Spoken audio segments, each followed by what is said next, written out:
para mim está naturalmente um honor e muito agradecido pela visita do ministro Boneiro, pouco bem que devia aqui me assistir na sessão de diferentes sessões com o ministro, me reparar que está uma visita produtiva e está frutífero e também o ministro a confirmar isso também para a pessoa que me tem com ele.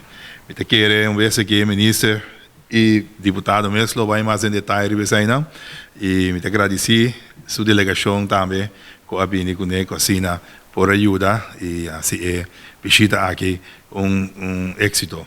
E também o departamento de OCW aqui na Bonaire também me quero agradecer para a ajuda e assistência nesse aqui. O Ministério de OCW já atrobe eigenlijk onze primeiro ministério não atrobe kuta involucrar nos isla de verdade caminha com nos aguardo pedir para formar parte da delegação de Holanda ora te trata e 4 landen overleg com o Messebin.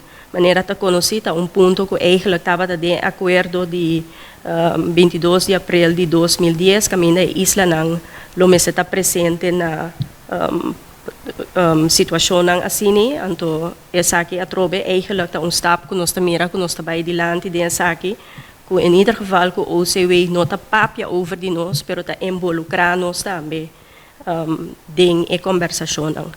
O ministro vai na MBO e também nós temos uma apresentação com esta inanang, estava da maneira la visa também, de impressão agrado de com MBO está desenvolvendo e vai indo adiante.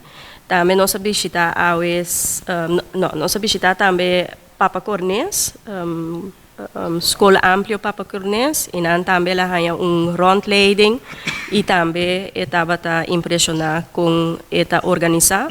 E agora nós passa na São Luís Beltrán, caminha com a dona uma apresentação de Leer Orquestra. Então, muita não toca instrumento, então nós também nós toca instrumento.